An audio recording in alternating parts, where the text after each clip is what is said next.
রাজশাহীর ঐতিহ্যবাহী এই শহরের সিটির সম্মানিত প্রশাসক সাহেব এখানে রয়েছেন, মাহফুজুর রহমান রিটন। এইখানে যে পার্কটি আছে, চিড়িয়াখানা ছিল একসময় রাজশাহী মানুষের জনগণের দাবি এটি যাতে চিড়িয়াখানাটি সুন্দরভাবে করা হয়, সেই প্রেক্ষিতে এটি আমার ভিজিট করা। এটাকে কিভাবে সাফারি পার্কের আওতায় করা যায়, রাজশাহী জনগণের যে দাবি, সেই দাবি অনুযায়ী এটিকে সাজানোর জন্য আমি সশরীরে এসেছি এবং দেখলাম।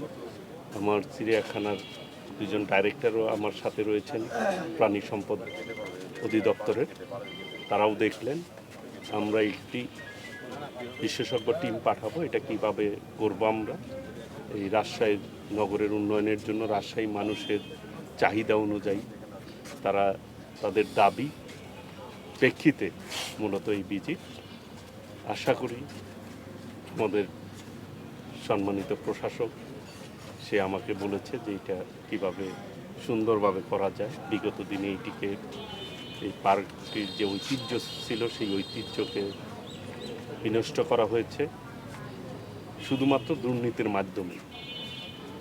অর্থ লোভের কারণে এই পার্ক চিড়িয়াখানাটিকে তারা ধ্বংসের দ্বার প্রান্তে নিয়ে গিয়েছে, অস্তিত্ব বিলীন করে দিয়েছে প্রায়।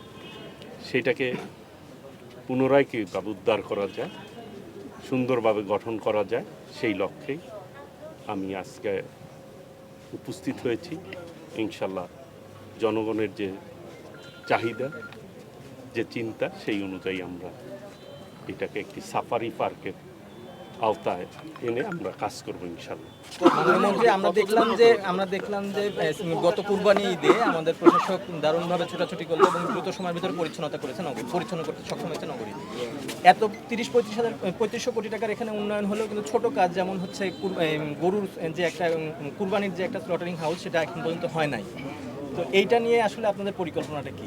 ইতিমধ্যেই সম্মানিত প্রশাসক সিটি কর্পোরেশনের আমাকে অবহিত করেছে যে এখানে কীভাবে মিট প্রসেসিং সেন্টার সেটা কিভাবে করা যায়, সেই অনুযায়ী জায়গাও নির্ধারণ করেছে। আমরা দ্রুত সেটি করার চেষ্টা করব, যাতে করে রাজশাহী মানুষ তাদের যে মাংসের চাহিদা সেটি দ্রুত সময়ের মধ্যে যাতে মিট আপ করতে পারে, বাজারজাত করতে পারে, সেই ব্যবস্থা ইনশাল্লাহ আমি আমার মন্ত্রণালয়ের পক্ষ থেকে সেই পদক্ষেপ নিব ইনশাল্লাহ।